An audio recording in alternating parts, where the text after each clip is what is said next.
नमस्कार दोस्तों। बांग्लादेश में भारी हिंसा चल रहा है, जिसके वजह से वहां के पीएम शेख हसीना ने इस्तीफा दिया। इस्तीफा क्या दिया, शेख हसीना को अपनी जान बचाकर भारत आना पड़ा। शेख हसीना सैन्य हेलीकॉप्टर में भारत आई और अब सवाल उठता है कि ऐसे कौन से मुद्दे हैं जिसके आड़ में बांग्लादेश को जला दिया गया। छात्रों का जो आंदोलन था पहले शांतिपूर्वक चल रही थी, फिर वहां पर विरोधी ताकतों ने छात्रों के साथ मिलकर इस आंदोलन को उग्र बना दिया। और इसमें शेख हसीना की भी गलती है कि उन्होंने छात्रों का जो आंदोलन को सही तरीके से नियंत्रण नहीं लिया। और बांग्लादेश हिंसा में करीब 300 से अधिक लोग मारे गए हैं और हजारों लोग घायल हुए हैं।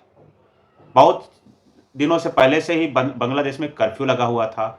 इस कर्फ्यू के बीच छात्रों ने और वहां के लोगों ने मार्च निकालने का आह्वान किया और मार्च निकला। और मार्च निकलते समय इस मार्च में प्रधानमंत्री शेख हसीना के इस्तीफे की मांग भी की गई।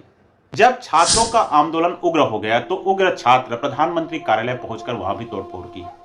और इस हमले के बाद बांग्लादेश के प्रधानमंत्री शेख हसीना भी डर गई और उनका विरोध पूरा देश में होने लगा, जिसके वजह से अपनी जान बचाने के लिए शेख हसीना बांग्लादेश को छोड़कर भारत आ गई।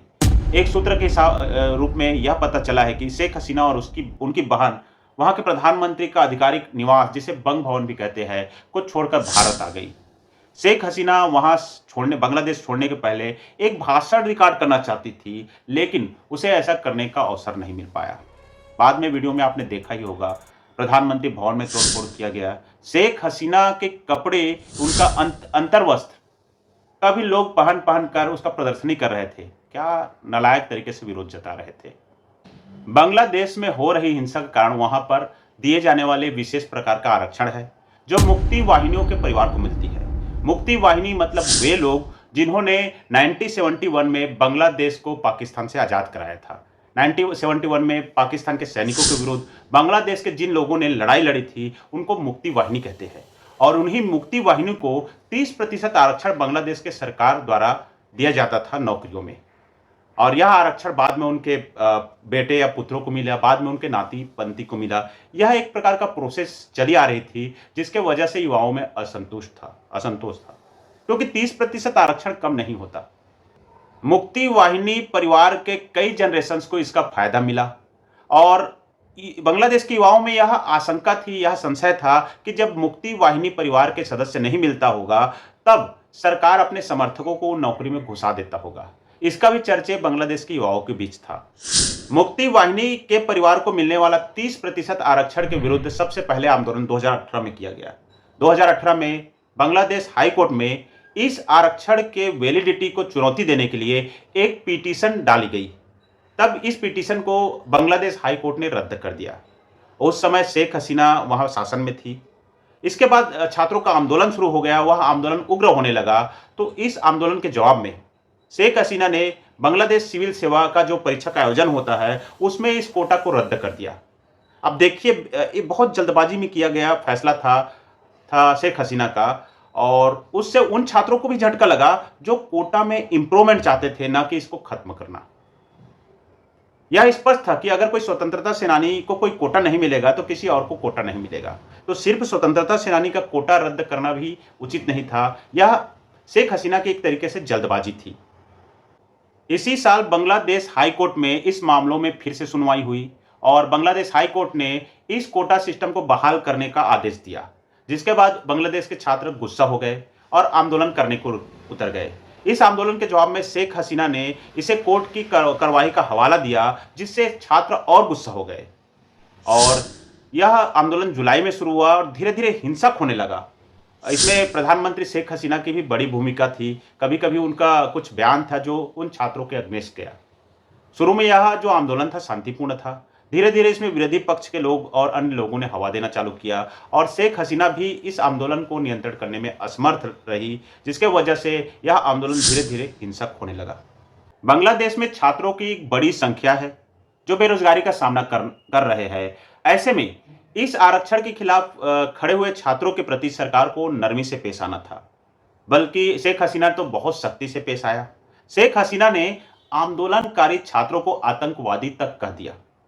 और वो जो आंदोलनकारी छात्रों के प्रति सख्त कार्रवाई का आदेश भी दिया। इसके बाद छात्र का जो संगठन था भड़क गया और बहुत ज़्यादा हिंसा होने लगा। पुलिस और छात्रों के बीच भिड़ंत होने लगी और इसमें 200 से अधिक लोग मर गए। कहते भी जाता है 300 से ज़्यादा लोग मरे हैं। इसी बीच सुप्रीम कोर्ट ने इस आरक्षण सिस्टम या रिजर्वेशन सिस्टम में बड़ा बदलाव किया और जिससे कुछ हद तक आंदोलन थम गया था।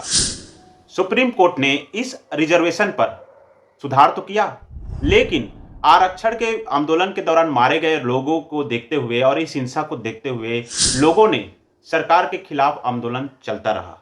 छात्रों को लगा कि उन्हें न्याय नहीं मिलेगा और वो फिर से सड़क पर उतर आए और हिंसा का एक नया दौर शुरू हो गया। तब शेख हसीना ने शांति से काम नहीं लिया और आंदोलन को कुचलने के लिए पुलिस को तैनात कर दिया। शेख हसीना ने कहा कि तोड़फोड़ और विध्वंस में शामिल प्रदर्शनकारी छात्र नहीं बल्कि अपराधी है, उन्हें सख्ती से निपटना चाहिए। शेख हसीना चाहती तो यहाँ पर थोड़ा सा विवेक से काम ले सकती थी और छात्रों को समझा सकती थी, क्योंकि ऑलरेडी कोर्ट ने इस रिजर्वेशन सिस्टम पर सुधार कर दिया था। लेकिन शेख हसीना ने जो स्टेटमेंट दिया कि तोड़फोड़ और विध्वंस में शामिल प्रदर्शनकारी छात्र नहीं बल्कि अपराधी है, उनसे सख्ती से निपटना चाहिए, वे शायद छात्रों को और भड़का दिया। बांग्लादेश के कोर्ट ने इस रिजर्वेशन सिस्टम पर सुधार कर दिया था, लेकिन फिर भी हिंसा भड़कती गई और इस हिंसा में शेख हसीना का कुछ बयान भी आग में घी डालने का काम किया। इतना ही नहीं, अगर इसे गहराई से सोचा जाए तो जो विपक्ष के नेता थे उन्होंने आग में घी डालने का काम किया, उन्होंने छात्रों को भड़काने का काम किया। बांग्लादेश में दो मुख्य रूप से विरोधी पार्टी अभी है। एक पार्टी का नाम है बांग्लादेश नेशनलिस्ट पार्टी और दूसरा पार्टी का नाम है जमात ए इस्लामी पार्टी। जमात ए इस्लामी पार्टी जो है प्रतिबंधित पार्टी है और ये दोनों दलों ने इस विरोध प्रदर्शन, छात्रों के विरोध प्रदर्शन को हाईजैक कर लिया, कब्जा कर लिया। मतलब ये जो छात्र एक तरीके का टूल किट का काम करने लगे इन पार्टियों के लिए और उसके बाद शेख हसीना के नियंत्रण से बाहर हो गया, हिंसा और भड़क गई। यहां तक कि इस आंदोलन को बांग्लादेश के इतिहास में सबसे खूनी आंदोलन कहा जाने लगा। इसके बाद शेख हसीना ने छात्रों को बातचीत करने का ऑफर भी दिया कि आइए बात कीजिए, इस मामले को सुलझाते हैं, लेकिन आंदोलनकारी छात्र बात करने से इनकार कर दिया, क्योंकि वहां पर जो मुख्य विरोधी पार्टी है बांग्लादेश नेशनलिस्ट पार्टी और प्रतिबंधित पार्टी है जमात ए इस्लामी पार्टी, उन्होंने छात्रों के आंदोलन को एक तरह से कब्जा कर लिया था और छात्रों ने बात करने से इनकार कर दिया। इसके अलावा पीएम आवास पर भी धावा बोल दिया, हमला बोल दिया। पूरा देश शेख हसीना और उसके सरकार के नियंत्रण से बाहर हो गई और शेख हसीना को अपनी जान बचाकर बांग्लादेश भागने से मजबूर हो गई। अब सवाल उठता है कि बांग्लादेश का भी हालात कैसे है। तो बांग्लादेश का हालात बद से बदतर की ओर है। सेना ने हालांकि कमान संभाल लिया है, लेकिन सेना के नियंत्रण में भी अभी आंदोलन नहीं है या सेना नियंत्रण नहीं करना चाह रही है, क्योंकि वहां पर मंदिर तोड़े जा रहे हैं। अभी हाल में वीडियो आया है इस्कॉन मंदिर तोड़ने का और वहां देवताओं को जलाने का। इसके अलावा कई मंदिर तोड़े फोड़े जा रहे हैं, लोगों को मारा जा रहा है, सरकारी संपत्ति को नुकसान पहुंचाया जा रहा है और 1971 में जो बांग्लादेश के राष्ट्रपिता बोल सकते हैं उनकी भी मूर्ति को तोड़ दिया गया। तो क्या सही दिशा जा रहा है? सेना ने कमान संभाल ली है तो सेना को सभी को सुरक्षित करने का जिम्मेदारी लेना चाहिए। वहां जो अल्पसंख्यक है, जिसमें हिंदू है, बौद्ध है, क्रिश्चियंस है, उनका भी हालात सामान्य नहीं है। उनके ऊपर भी खतरा मंडरा रहा है, क्योंकि कट्टरपंथी लोग खुलेआम घूम रहे हैं, सरकारी संपत्ति को नुकसान पहुंचा रहे हैं, अन्य धर्मों के मंदिर और उनके पूजा घरों को नुकसान पहुंचा रहे हैं। हालांकि जो बांग्लादेश के सेना के मुख्य जनरल है, जिनका नाम है वकार उज जमा, ने टेलीविजन पर अपना बयान दिया, जिस बयान में किया कि मैं सारी जिम्मेदारी ले रहा हूं, कृपया सहयोग करें। और उन्होंने अपने स्टेटमेंट में यह भी कहा कि बांग्लादेश के सभी राजनीतिक नेताओं से मुलाकात की है और बांग्लादेश की कानून व्यवस्था भी सेना के हाथ में रहेगा। लेकिन इसी बीच उन्होंने यह भी कहा कि सेना और पुलिस को गोली नहीं चलाने के लिए कहा। तो जब सेना और पुलिस गोली नहीं चलाएगा तो इस कट्टर भीड़ को कौन कंट्रोल करेगा? आशा करता हूं वीडियो अच्छा लगा होगा। इसी प्रकार के वीडियोस, इंफॉर्मेटिव वीडियोस पाने के लिए चैनल को जरूर सब्सक्राइब करें। जय हिंद, जय भारत।